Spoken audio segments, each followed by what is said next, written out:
Hola, muy buenas tardes a todos. Por respeto a los asistentes, vamos a iniciar esta reunión informativa.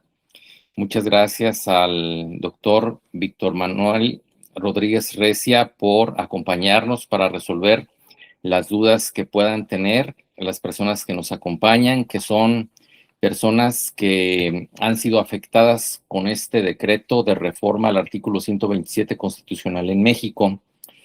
Quiero presentarles al doctor Víctor Rodríguez Recia para que tengan un contexto de quién es Víctor, qué hace y qué ha hecho en razón de los derechos humanos de muchas personas. Él es presidente del Centro de Derechos Civiles y Políticos con sede en Ginebra, Suiza. Es presidente del Instituto Interamericano de Responsabilidad Social y Derechos Humanos con sede en Costa Rica, México, Colombia y Ginebra, Suiza. Es exmiembro del Comité de Derechos Humanos de Naciones Unidas y su relator especial para seguimiento de cumplimiento de comunicaciones. Es expresidente del Subcomité para la Prevención de la Tortura de las Naciones Unidas.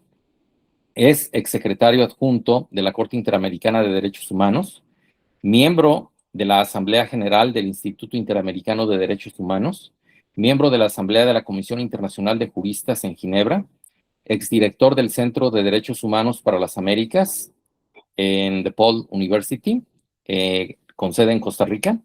Es profesor invitado en diversas universidades de América Latina y Europa, entre ellas Columbia, New York y la Universidad de Verona en Italia. Tiene múltiples publicaciones en materia de derechos humanos, litigio estratégico, acceso a la justicia y responsabilidad social. Tiene una vasta experiencia como consultor independiente y como evaluador de proyectos y programas de desarrollo y de derechos humanos. Es consultor externo principal del Instituto Interamericano de Derechos Humanos con sede en San José de Costa Rica. Pero de este currículum lo que yo quiero destacar es que previo a la reforma al Poder Judicial en México, donde salen cientos de magistrados, de jueces de distrito, pues él es su defensor. Él es su defensor en sede internacional, en virtud de que estos impartidores de justicia que salen de su encargo, que habían ganado por años de trabajo, pues él es quien les está apoyando en sede internacional con su defensa. Sé que el día de hoy esta defensa se encuentra en la Comisión Interamericana de Derechos Humanos y que seguramente con posterioridad llegará a la Corte Interamericana en San José de Costa Rica.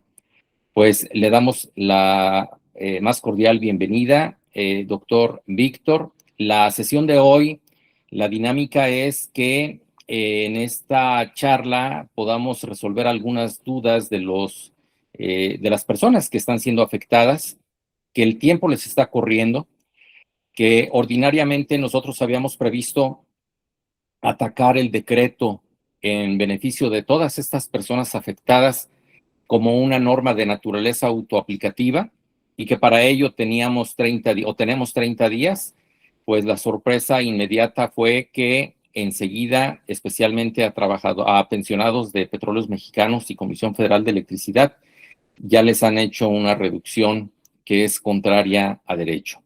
Y bueno, pues el hecho de presentar una defensa en México, si bien es cierto, no nos va a garantizar un éxito contundente, sí es el boleto de entrada, sí es el tener una estafeta que debemos entregarle al doctor Víctor para que quienes nos contraten a nosotros en sede nacional enseguida puedan o de inmediato puedan contratar los servicios del doctor Víctor Manuel Rodríguez Recia, con vasta experiencia, con este antecedente muy importante de que es la persona que está representando impartidores de justicia en sede internacional en contra de la reforma al Poder Judicial de la Federación, que les anuló pues años de servicio, una serie de prestaciones que venían obteniendo y que los deja como un cero a la izquierda para efecto de seguir trabajando en pos de un Estado democrático constitucional de derecho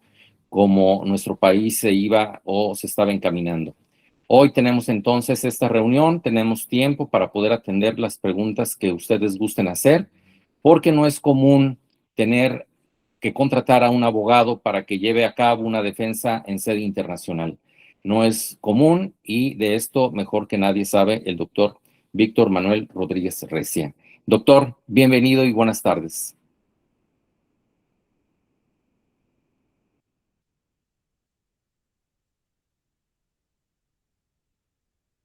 Muy buenas tardes, buenas noches.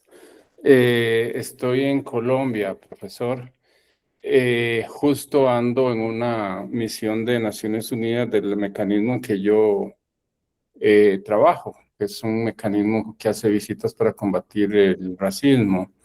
Y esta es una oportunidad muy importante porque imagínese usted la buena noticia que acabamos de recibir hoy, la notificación de la Comisión Interamericana de que ya registró y le dio trámite a la demanda, a una, porque presentamos varias demandas, hasta la segunda, que ya registra y admite la Comisión Interamericana en nombre de más de 400 jueces que nosotros representamos, jueces federales y magistrados, que han venido siendo ultrajados por 7 años, ¿verdad? Les han venido disminuyendo los salarios, la independencia judicial, pero hace 2 años que hicieron una reforma a la justicia que la gente creyó que iba a afectar solo a los jueces y tal vez no hicieron nada por defender.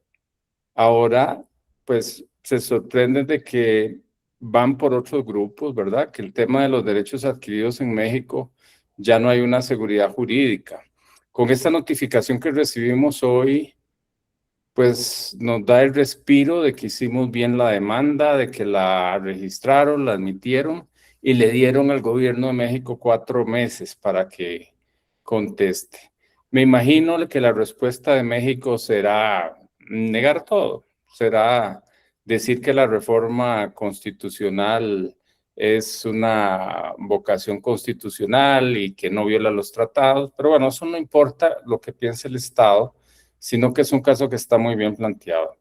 Comento esto porque también nosotros representamos a otro grupo de personas jubiladas en Costa Rica, jubiladas del magisterio y jubiladas del Poder Judicial, a quienes hace 4 años también les pasó lo que le están pasando a muchos de ustedes, que fue modificar la ley para reducirle las pensiones con un peyorativo nombre de contribución voluntaria. Esto quiere decir que estas personas jubiladas de un día para otro empezaron a recibir la mitad de su salario, el 60%, el 70%, de diferentes maneras por una reducción donde se inventó que había una crisis financiera que no la había y pues tomaron la decisión, en este caso por crisis fiscal, para rebajarle las pensiones.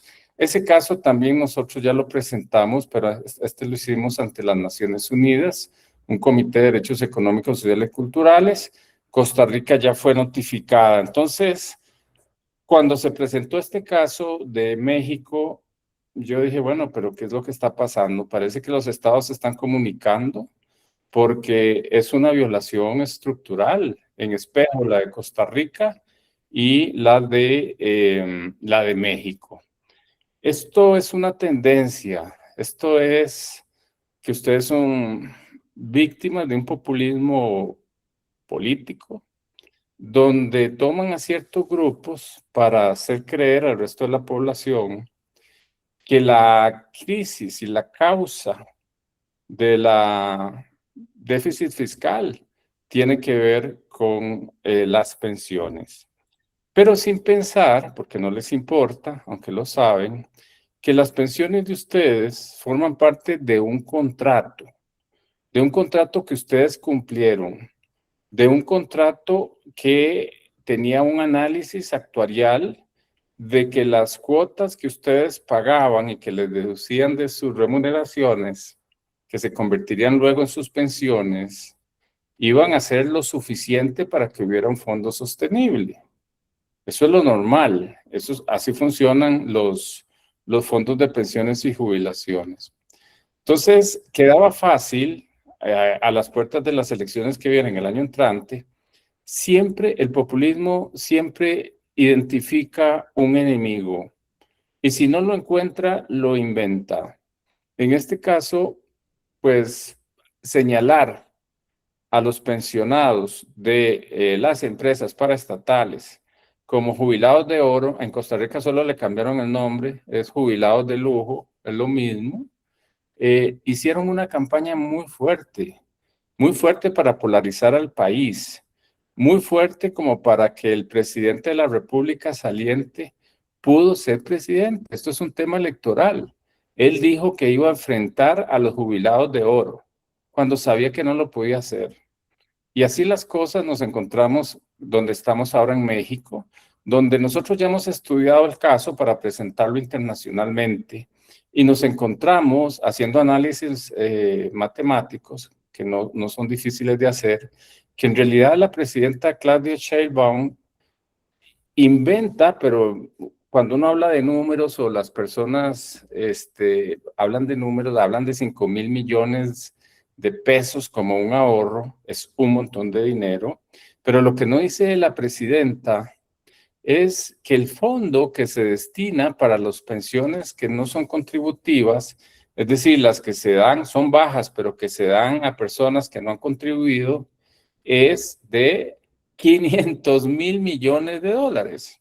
Entonces, si la presidenta hubiera querido de verdad atacar, no es que tiene que irle a bajar las pensiones de no contribuyentes, pero tendría que identificar otras áreas importantes para atacar el déficit fiscal y no decir simplemente 3 palabras y no decir que es, porque está en el preámbulo de la reforma, que esto responde a la nobleza de vivir en la medianería, a la nobleza de no despilfarro, a la nobleza de combatir a la clase política pasada, donde los identifica a ustedes, los mete a todos como privilegiados. Deja de hablar de pensiones para hablar de privilegios. Y ese es un discurso tan fácil de procesar para la gente que la gente se siente saqueada, porque la gente piensa que es con sus impuestos que se están pagando las pensiones de ustedes. Lo que no explican que en los regímenes distributivos hay todo un sistema que es tripartita, donde una parte la pone el trabajador, hoy ustedes jubilados, otra parte la pone el patrono y otra parte la pone el Estado. Eso es un esquema universal, pero en derecho los contratos se hacen de buena fe para ser cumplidos. Pero la base, el sentido que debe tener la Constitución es proteger a las personas sobre la base del reconocimiento de sus derechos humanos. Y la primera base es que los derechos humanos no sean saludos a la bandera. Y para que no sean saludos a la bandera, es decir, para que se cumpla, todas las constituciones tienen un principio toral, un principio que no se puede modificar, porque para modificarlo habrá que hacer una constituyente, es decir, una constitución nueva. Ese principio es la seguridad jurídica. Ese principio de seguridad jurídica se llama los derechos adquiridos y las situaciones jurídicas consolidadas. Esto es como que si nosotros vamos a mitad del río y llegando a la orilla nos cambian las reglas del juego y estamos llegando y nos tiran más agua en el río y no podemos alcanzar la orilla. Nos están cambiando las reglas del juego. Y las reglas del juego no se cambian para las personas que ya cumplieron con un contrato, para las personas que ya cumplieron con las cuotas de su pensión, con las personas que ya alcanzaron una edad. Es decir, estaban ustedes viviendo la seguridad jurídica. Ustedes no se preocupaban, ustedes sabían que cada mes, cada 15 días, iban a recibir sus pensiones. Nadie se imaginaba que de un momento a otro se iban a rebajar las pensiones. En el derecho internacional que nosotros estamos defendiendo, eso se llama la no regresividad de los derechos. Es decir, el derecho adquirido es igual a que no sea regresible, a que no se disminuya, a que no se vaya para atrás la protección. Esa es la base fundamental que nosotros estamos planteando o que planteamos en el caso de Costa Rica y que estaremos planteando en el caso de los contratantes nuestros. Nosotros ya tenemos una base, no sé, de que serán 300, 400 contratantes como ustedes, que ya estamos preparando las demandas internacionales o unas demandas internacionales no contenciosas, porque es posible, de acuerdo a la experiencia nuestra, empezar ya a activar ciertos mecanismos de Naciones Unidas y de la Comisión Interamericana, que no es todavía el caso en sí.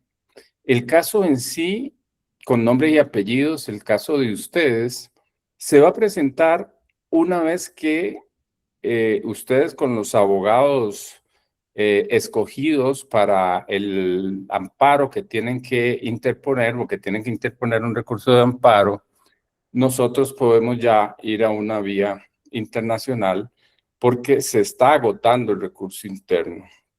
Pero en nuestra experiencia no vamos a esperar a eso. Se hará el planteamiento, pero por ahora estamos preparando para nuestros clientes las siguientes acciones, algunas que ya las hemos hecho y probablemente ustedes ya han escuchado de eso. Nosotros ya solicitamos a la Comisión Interamericana de Derechos Humanos que esta situación sea ventilada en Washington en una audiencia pública temática el próximo mes de agosto. Mandamos una carta firmada por todos nuestros clientes y estamos pidiendo que convoque al Estado mexicano. En caso de que México y la Comisión Interamericana decida plantear esta audiencia temática para agosto, convocarla, nosotros iríamos allá. Ustedes pueden ir, algunos pueden ir, los que quieran pueden ir. Y ahí plantearemos toda la situación de por qué esta reforma viola normas internacionales que tienen más protección que la misma Constitución que fue reformada y por lo tanto, de acuerdo al artículo 1 de la Constitución de México, cuando hay más protección, prevalece el tratado. Este es un típico caso de esos. Este es un típico caso donde en una reforma absurda, esto es como una culebra mordiéndose su propia cola, hacen una reforma constitucional inconstitucional. Vean qué absurdo.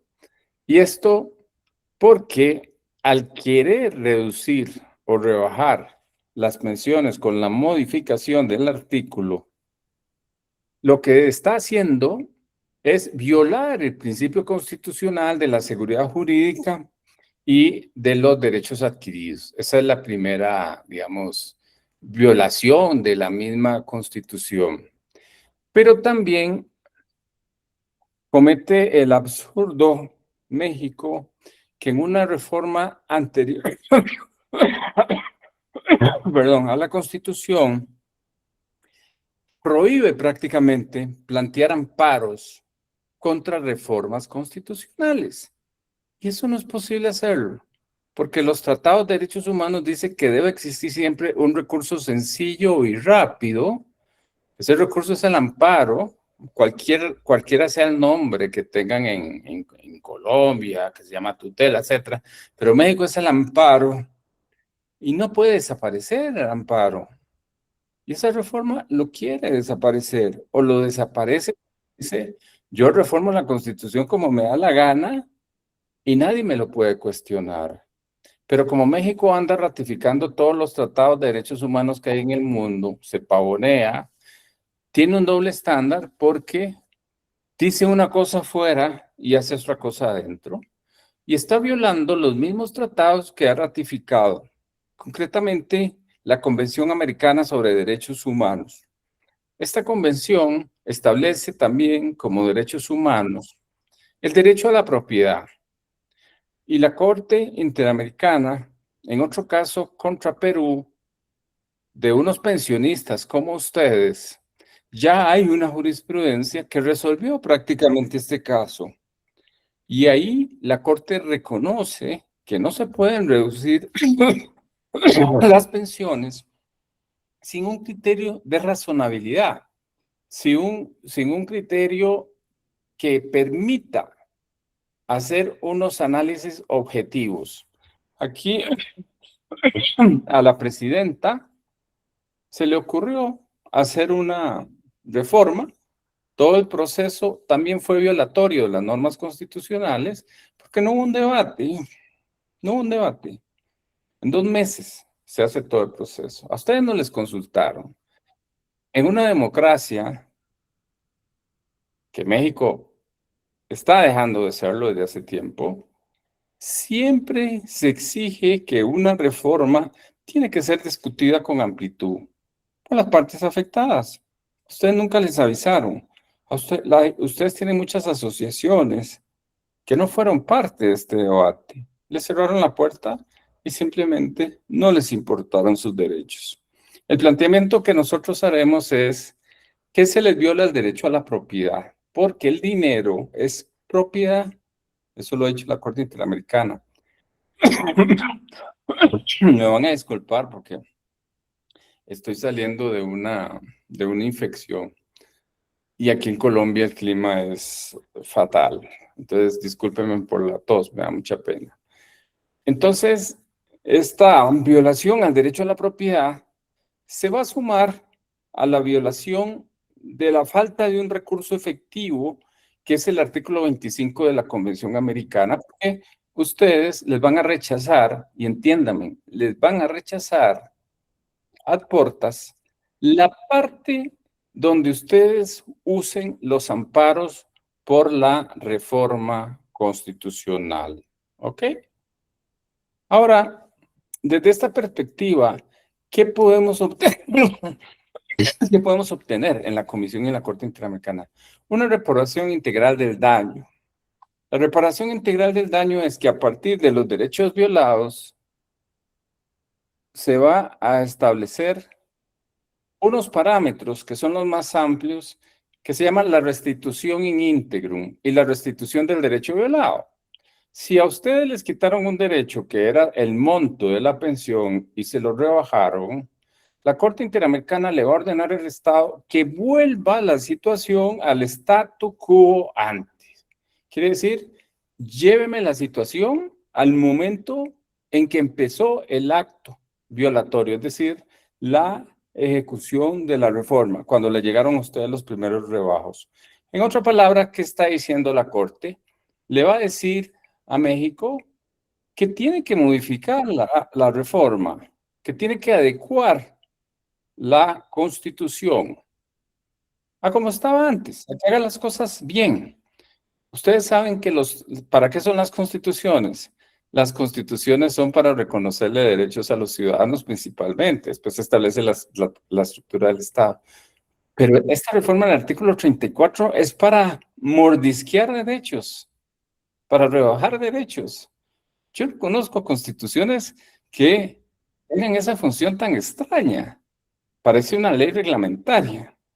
Entonces, en ese caso, se llega a la reparación material. Lucro cesante y daño emergente. Devuélvame todo lo que yo perdí. Lléveme a la situación económica antes. Págueme los intereses compuestos. Págueme intereses moratorios hasta que yo reciba lo que usted me debe. Así opera la Corte Interamericana. Por eso este caso lo vamos a llevar a la Corte Interamericana. Pero antes de ir a la Corte, necesariamente tenemos que ir a la Comisión Interamericana, que es lo que les acaba de contar que hicimos con los jueces mexicanos y que ya está en trámite. Ahora bien, hay otras reparaciones, como el daño moral que ustedes han sufrido. Nosotros en los chats que tenemos de clientes, vemos el dolor, el dolor, la angustia, la ansiedad de que ustedes ya tenían hipotecas, tenían tratamientos médicos. Hay personas como ustedes que tienen problemas crónicos de salud. Y este mordisco al salario va a implicar que cada cita médica ustedes la van a pensar más, porque no tienen el recurso. que van a dejar de comer un poco más. Es una intromisión del Estado a la vida privada de ustedes. ¿Por qué el Estado se mete con lo que ustedes tenían ganado efectivamente? Ahora, para que ustedes me expliquen, para que ustedes me entiendan, uno no puede decir que no se pueden hacer reformas, pero esas reformas no pueden tener efecto retroactivo. Esa es otra violación. Esta reforma, que a mí no me gusta para nada, hubiera estado más o menos regular si el Estado define unos parámetros de reducción del monto de la pensión, pero no al arbitrio. Es decir, tenía que tener un transitorio que no existe, que dijera, esta reforma no se aplica a las personas jubiladas que ya alcanzaron su derecho a la jubilación. ¿Me van entendiendo? Es decir, todos ustedes que ya pasaron la línea de tiempo y que antes de la aplicación de la ley ya tenían su pensión definida con el criterio anterior, es intocable. Son intocables. Y aún más, de acuerdo a la jurisprudencia de México, hay otros grupos de trabajadores que no son jubilados que yo creo que también pueden demandar porque existe una expectativa de derecho muy firme, por ejemplo, los que ya se iban a jubilar en un mes, en 2 meses, en 6 meses, inclusive en 2 años, hay jurisprudencia mexicana que lo reconoce, que también había que respetarle. Entonces, tenemos muchos elementos para debatir esa situación. Yo no los quiero cansar. Yo los que les quiero ofrecer es la oportunidad de que ustedes valoren y demanden. Y que internacionalmente nosotros les podemos apoyar. Nosotros no somos personas que andamos experimentando a ver cómo nos va. Yo tengo 35 años de litigar internacionalmente. Fui secretario de la Corte Interamericana. Yo redactaba borradores de sentencia. Sé cómo piensa la Corte. Yo fui miembro del Comité de Derechos Humanos de Naciones Unidas, que es como una corte, pero global, universal. Yo litigo. Y en este litigio, yo sí puedo decirles que el caso de ustedes, que ustedes tienen un caso.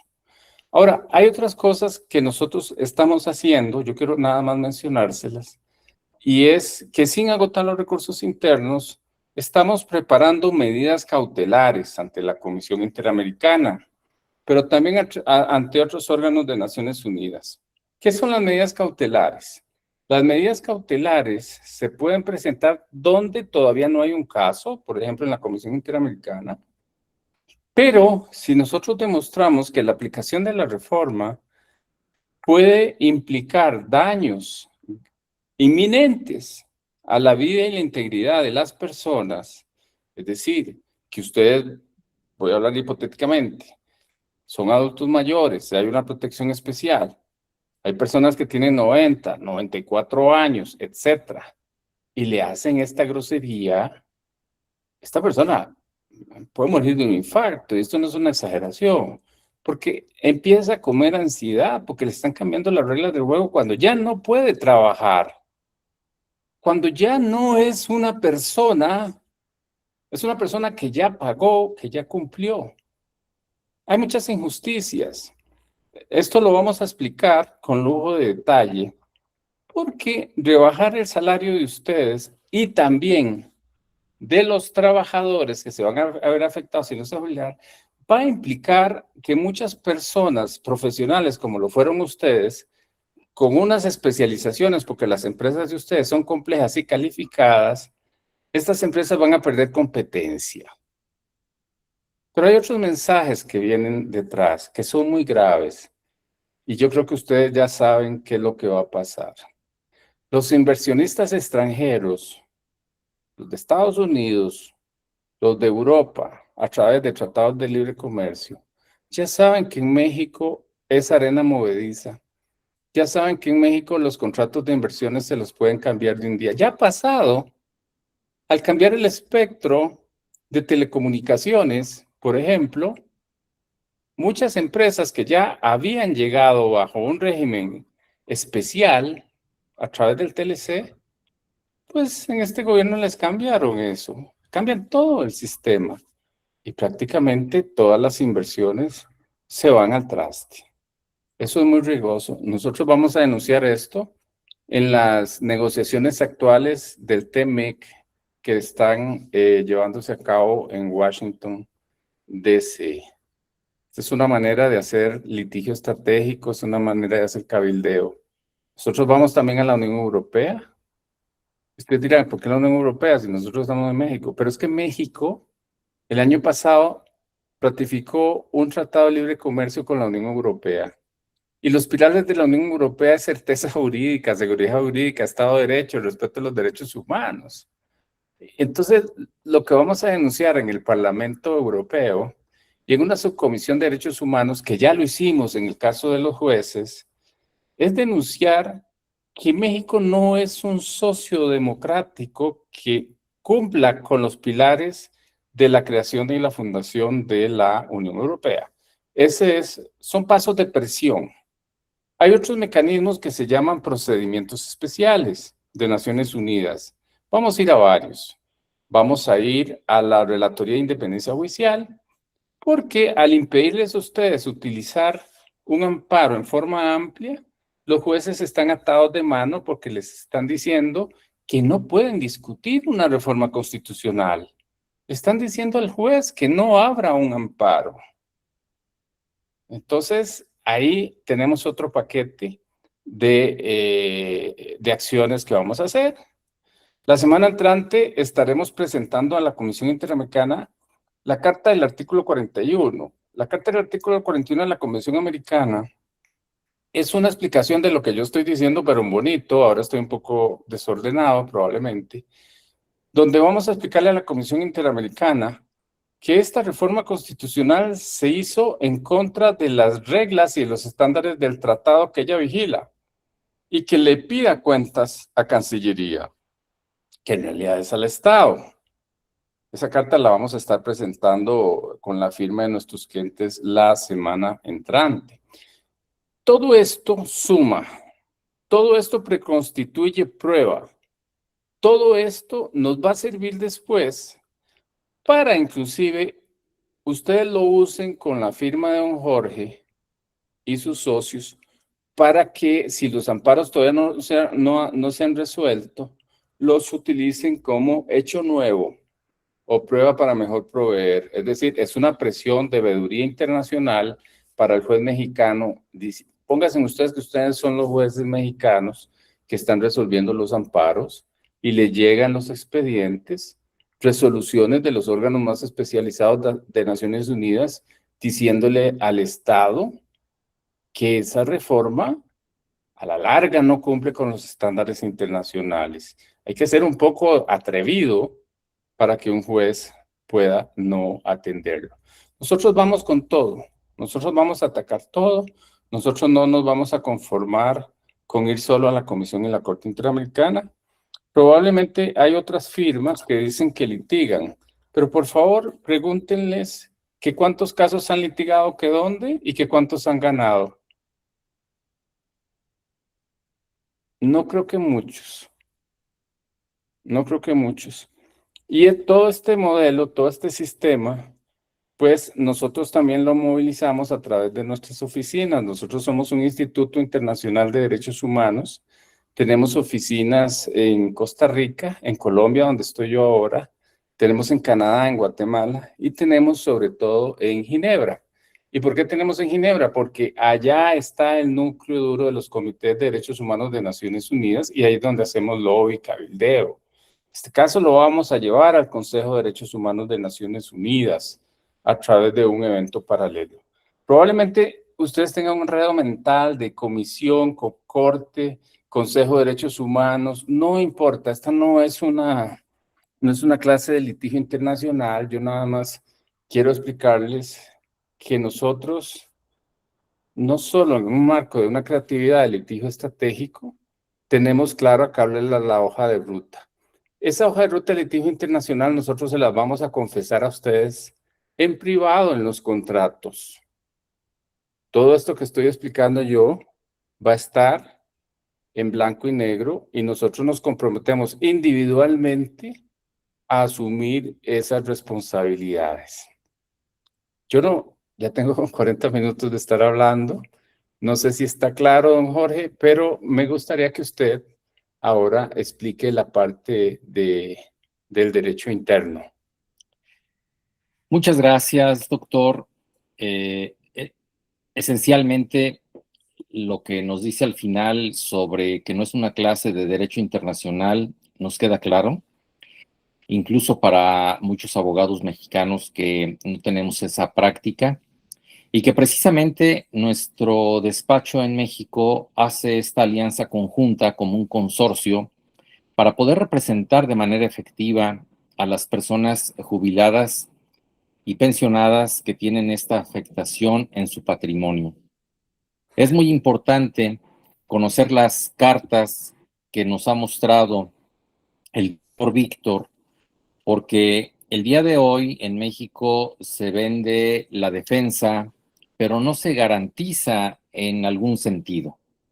Y la garantía que el doctor Víctor nos está ofreciendo o nos está comentando es el hecho de que él está representando a magistrados, a ex magistrados, a ex jueces de distrito en sede internacional. Que sí, es un litigio largo, pero no por ello infructuoso. En México, ¿qué sucede? Efectivamente, tenemos a nuestro alcance el juicio de amparo, pero que desde la administración de Enrique Peña Nieto, cuando se dicta la nueva ley de amparo que hoy nos rige, se limitó a hacer uso del juicio de amparo en contra de reformas a la Constitución. En esta administración, en la administración pasada, la tendencia, pues es, al igual que la actual, es obtener un control férreo, y en ese control férreo, con el control que tienen en las cámaras, pues logran una reforma muy rápida en un sentido que no se veía jamás, y con ello pues empiezan a limitar los derechos de las personas. Parecería que a algunas personas el día de hoy no les interesa el asunto de los jubilados, de los pensionados, de esas paraestatales, por el hecho de que ellos no son parte, pero ellos no se preocupan de que el día de mañana puedan ellos ser afectados por alguna situación. Esto ha venido avanzando a grandes pasos. El 10 de abril se publica la reforma al artículo 127 constitucional, y en un artículo transitorio se dicta un plazo de 90 días, esto es, estamos hablando del 11 de junio, que las legislaturas de los estados tienen y el Congreso General debe adecuar toda la legislación para estructurarla y hacerla acorde a esta reforma del artículo 127 constitucional. ¿En qué sentido? En que los trabajadores de confianza no deben ganar más del 50% de lo que percibe la titular del Ejecutivo Federal el día de hoy. Bueno, pues esta parte del juicio de amparo, a pesar de que no se permite, se debe agotar de buena fe en sede nacional. ¿Qué significa esto? Que posiblemente nuestros amparos sean desechados. En contra de ese desechamiento se deba interponer un recurso, que debamos esperar la resolución de esos recursos, que se declaren firmes y en consecuencia dar el paso a sede internacional. Independientemente del tiempo que dure en México este litigio nacional, ya se pueden iniciar acciones por parte del despacho del doctor Víctor Manuel Rodríguez Recia, en virtud de que él es el experto y conocedor para el efecto de llevar esto a un buen puerto. Así las cosas, es muy importante que consideren específicamente los trabajadores, los pensionados de Petróleos Mexicanos y de la Comisión Federal de Electricidad, que ya se han visto afectados en su patrimonio, especialmente los pensionados de Petróleos Mexicanos, que el miércoles 22 de abril sufrieron esa primera reducción y que la vuelven a vivir el pasado 30 de abril, pero que hasta el día de hoy el sistema de la empresa no les permite bajar los recibos para conocer la estructura de este recibo, bueno, pues los pensionados de Comisión Federal de Electricidad vieron la reducción el día 30 de abril pasado. Ellos, su tirilla, en su tirilla sí se les ve reflejada esta reducción, y para ambos tipos de pensionados ya les está corriendo el plazo de 15 días en este caso para poder impugnar el decreto de reforma constitucional al artículo 127. Para los pensionados de Petróleos Mexicanos, el plazo de vencimiento de los 15 días es el próximo 18 de mayo, mientras que para los pensionados de Comisión Federal de Electricidad, el plazo de 15 días fenece el próximo 26 de mayo. Habrá trabajadores de otras dependencias que no han visto aún reducidos sus pagos. Ellos pueden impugnar dentro de los días siguientes a aquel en que se publica el decreto, en que entre en vigor. Y técnicamente se les está venciendo el 27 de mayo. A esos trabajadores que quieren atacar vía amparo esta disposición por considerarse una norma de naturaleza autoaplicativa. Los trabajadores que ya sufrieron el descuento, les está corriendo el plazo. Estamos entonces frente a un primer acto de aplicación. Y hay muchos despachos que están ofreciendo el servicio. Deben tener cuidado quién les llevará la segunda fase de la defensa. Nosotros hacemos un cobro único en México, prácticamente, y el doctor Víctor Rodríguez Recia tiene otro cobro, está en nuestra propuesta de servicios que nosotros les ofrecemos. En México nosotros cobramos 30,000 pesos como pago único, y el instituto del cual es quien representa a este instituto es el doctor Víctor Manuel Rodríguez Recia, tiene un cobro de $3,600. Fabiola es la persona que está encargada de gestionar todo el vínculo con nuestros clientes. Estamos siendo recíprocos en la información, y de alguna manera, si alguien está interesado en contratar nuestros servicios, en su momento estarán también en contacto con Fabiola para poder firmar el contrato para representarles en sede internacional. Es muy importante que no dejen pasar el tiempo. ¿Por qué razón? Porque una vez que transcurran los 15 días que estoy marcando y no hay una impugnación en sede nacional, estamos frente a un acto consentido. Propiamente están consintiendo el hecho de que de que les estén efectuando una reducción inconstitucional e inconvencional.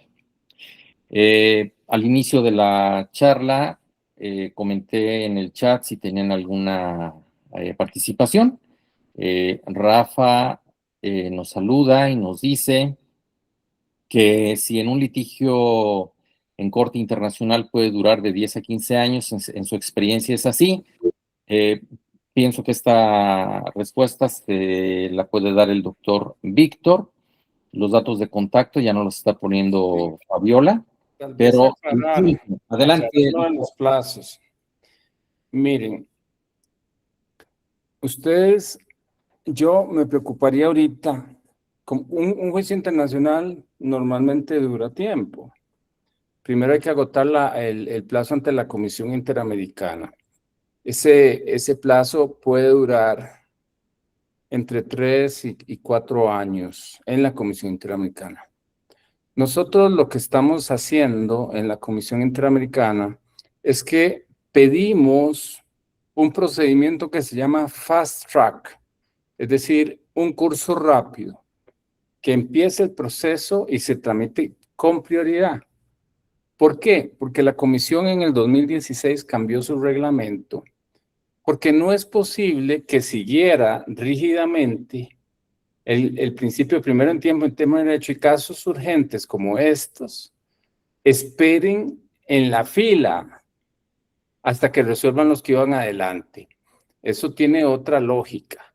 Entonces, nosotros pedimos que se aplique la excepción y que se le dé prioridad.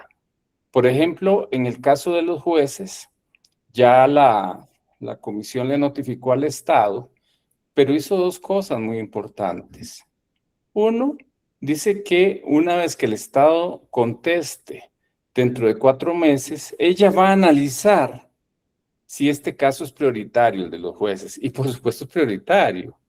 Entonces, esa es una expectativa de que el caso pueda durar, no sé, 2 años y medio, 3, una cosa así, y no 5, 7, o lo que podría durar normalmente.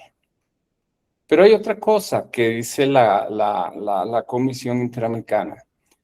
Le dice al gobierno que podemos llegar a una solución amistosa, es decir, ya nos abrió el plazo para una solución amistosa. ¿Qué es una solución amistosa?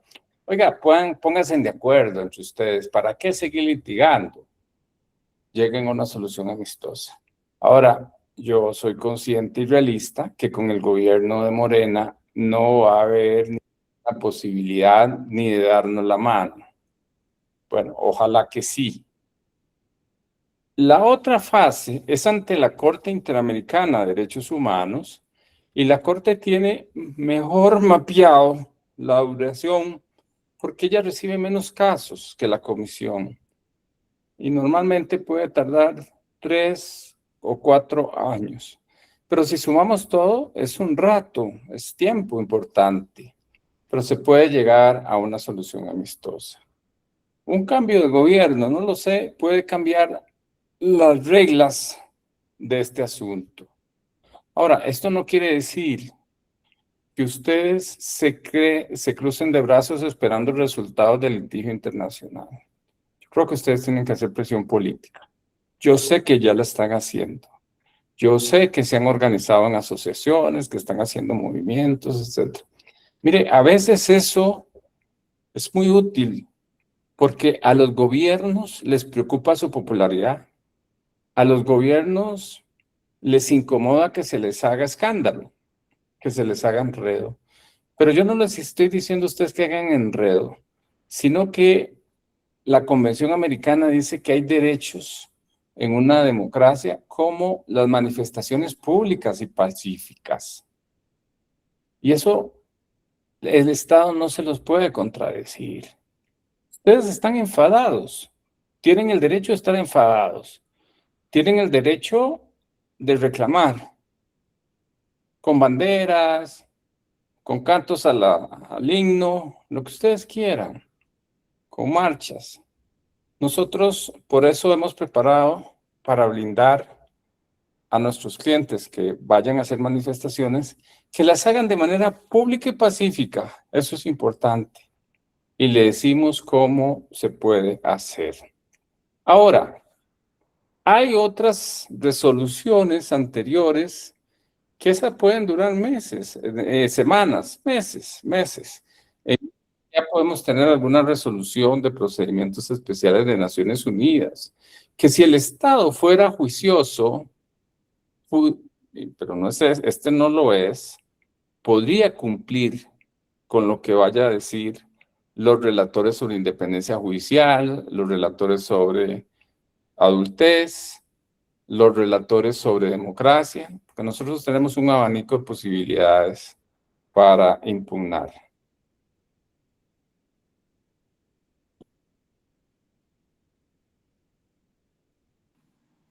Bueno, esperamos que con esta explicación, con este comentario, pues técnicamente hablamos de 7 años, 10 años que nos puede llevar la resolución en sede internacional y que no necesariamente debemos esperar a que se resuelva en México en 6 meses, en 12 meses o en 24 meses. Estamos a sus órdenes, estamos ya casi al cierre de la hora de haber iniciado esta plática, esta sesión informativa. Pueden hacer uso del micrófono quien así lo desee hacer, o si gustan escribir algún comentario. Somos pocos y eso nos permite tener un diálogo más directo. Adelante, Antonio. Buenas noches. Buenas noches, doctor Jorge. Buenas noches. Yo soy un empleado de Petróleos Mexicanos con 33 años de experiencia dentro de las áreas matemáticas de desarrollo aplicado a campos importantes de México. Le quiero hacer un comentario preciso y viene una respuesta por parte de ustedes que quisiera que sea clara y expedita.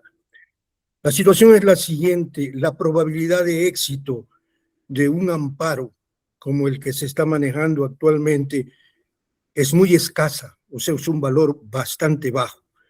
¿Es eso correcto o no? Es correcto. Y es correcto por el hecho de que el Poder Judicial está cooptado el día de hoy. Bien. La segunda pregunta es la siguiente.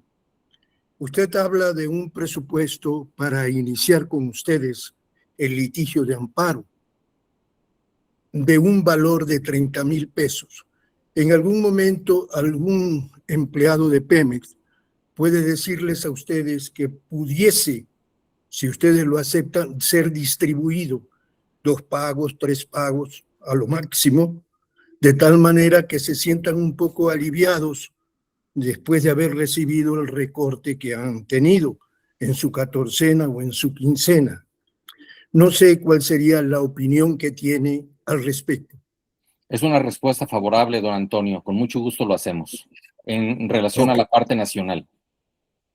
Bien, ahí hay otro punto muy importante, el establecimiento de la ruta de trabajo. La ruta es como una descripción, vamos a decir, paso a paso, en forma global, de qué es lo que van a hacer. Por ejemplo, en un amparo presento el amparo y qué se continúa dentro de ese desarrollo. O sea, establecer, si Dios quiere, un diagrama de flujo que permite irlo llevando hasta que la instancia final sea rechazada o no rechazada.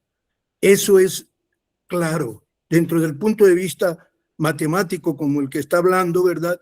Tiene que haber una distribución de esa forma para poder llegar a concluir que sigue siendo la probabilidad muy baja o no. Después de haber hecho todos los esfuerzos del doctor Jorge, nos quedamos prácticamente en cero. Entonces, yo les solicitaría, ¿verdad?, de que hicieran ustedes esa distribución de pasos grandes, en bloques grandes, dentro de lo que llamamos amparo. Hay una serie de distribuciones que debe de haber para llegar al punto en que hemos fracasado, no ha habido ese problema y viene la segunda parte. La segunda parte son los derechos internacionales que lo ha establecido el otro doctor. Entonces, es importante para mí que queden claros los pasos a seguir. Sí, don Enrique. Sí, don Antonio. Antonio Enrique, mire, en la propuesta de servicios que estamos presentando se alude ya a este esquema. No gráfico, no gráfico, pero sí descriptivo. En el contrato lo han también hecho, se establece de manera descriptiva. Y en lo han hecho bien.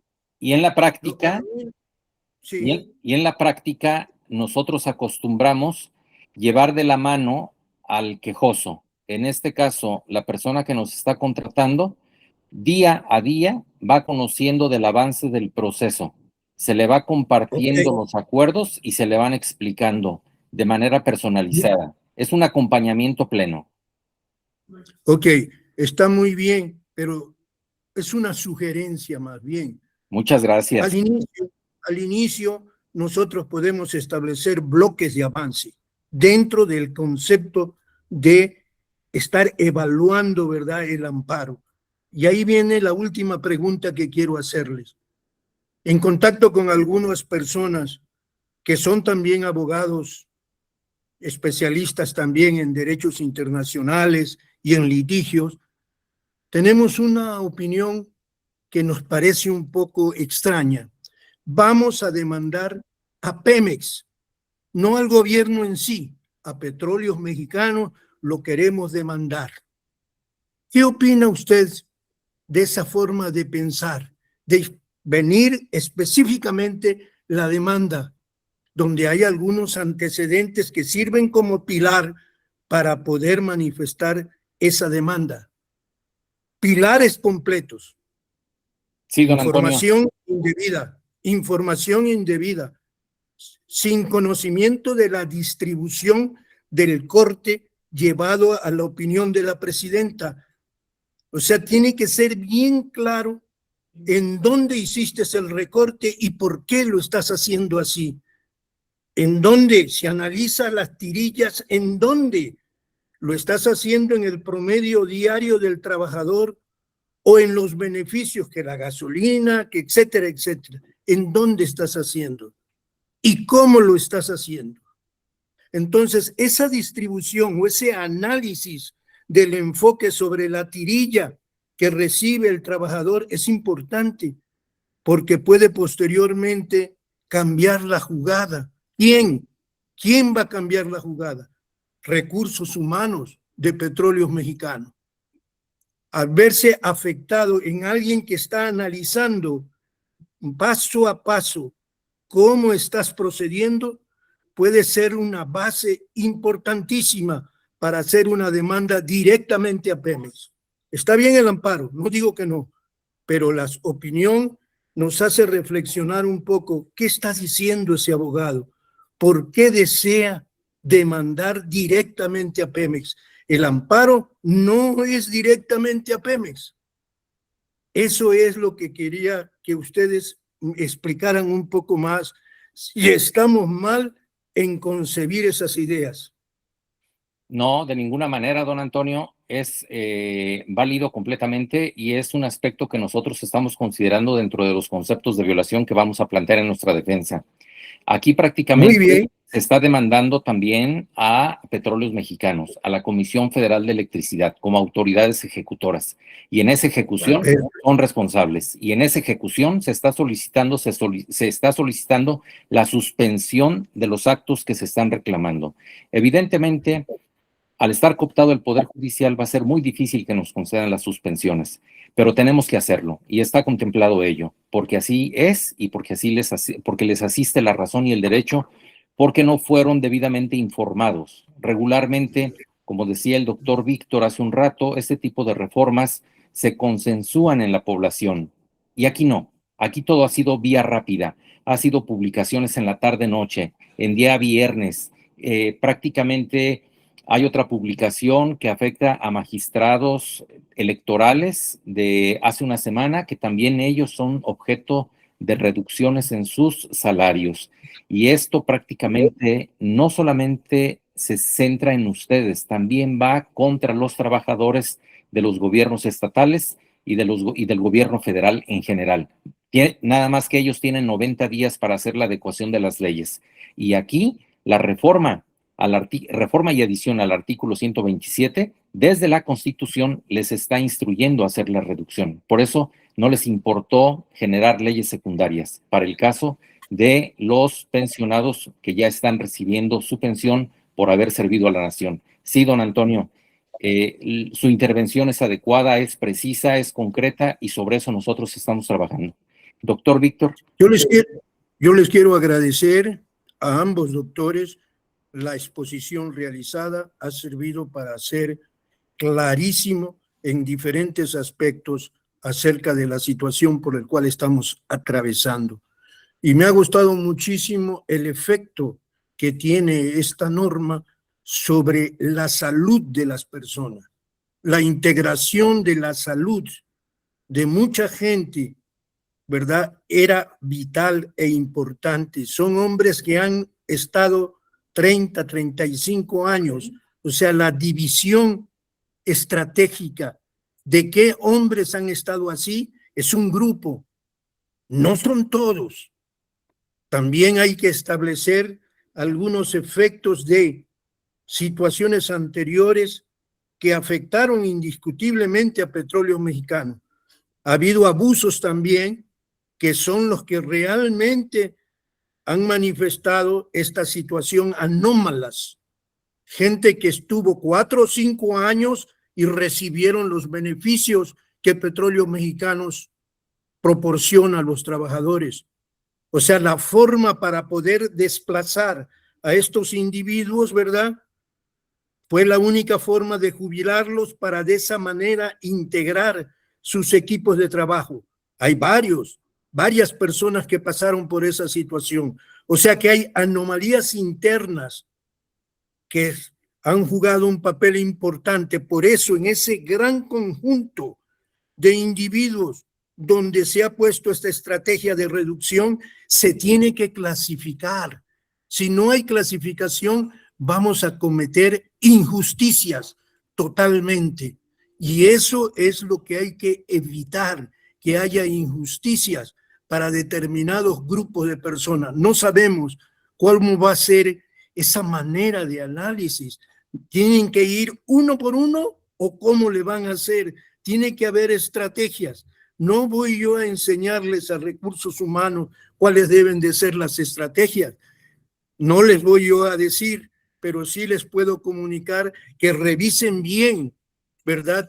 Todo lo que ha sucedido dentro de 2 gobiernos o 3 gobiernos anteriores, cuando había una ola de gente que entraba a Pemex solamente por la posición política. Bien, una vez más, mi agradecimiento a esta conferencia, a esta reunión con ustedes. Estaremos en contacto muy pronto. Creo yo que vamos a estar muy cercanos a ustedes. Muchas gracias, don Antonio. El Muchas doctor gracias. Víctor va a intervenir. Sí, me permiten, voy a explicar algo, don Antonio, para que también esté tranquilo. En la parte internacional, el demandado no va a ser Pemex, no va a ser ninguna de las empresas. En el derecho internacional se demanda al Estado. Eso se llama responsabilidad objetiva. Entonces es mucho más fácil. Nosotros no nos vamos a preocupar lo que hizo o no hizo Pemex. El debate es si el Estado mexicano, al hacer esa reforma, hizo unas modificaciones en las estructuras del salario, que afectan la salud, etcétera, de ustedes, y punto. Entonces, pero en los amparos es diferente. Ahí sí se hace como dice don Jorge, hay que identificar a todas las autoridades que afectaron. Para nosotros eso es una formalidad. Nosotros necesitamos el amparo como prueba, como acuse de recibo, que ustedes tocaron la puerta del Estado para decirle, mire, no me puede hacer esto, he pasado esto y esto. Y aunque lo rechacen a portas, que lo rechazarán, se impugnará, etcétera, yo creo que en cosa de algunos meses ya nosotros tendremos la vía agotada, pero nosotros nos vamos a ir contra el Estado. Muchas Muy gracias, bien. doctor. Muy bien, y muchas gracias a ustedes también. A usted, don Antonio. Pues muchas Gracias. gracias a los asistentes. Ya Fabiola nos va a mandar la liga más tarde para subirla a nuestro canal de YouTube y poder difundirla en los chats que tienen para efecto de que puedan tomar una decisión informada. Más que nada, que nos vean nuestras caras, que sepan quiénes somos, dónde estamos y que técnicamente lo que deseamos es acompañarlos en este infructuoso camino en el cual por el cual van a empezar a recorrer. Doctor, muchas gracias. Fabiola, muchísimas gracias. Don Enrique, a todos, muy buenas noches y seguimos en línea en nuestras redes sociales y en nuestro teléfono que está en pantalla. Muchas gracias.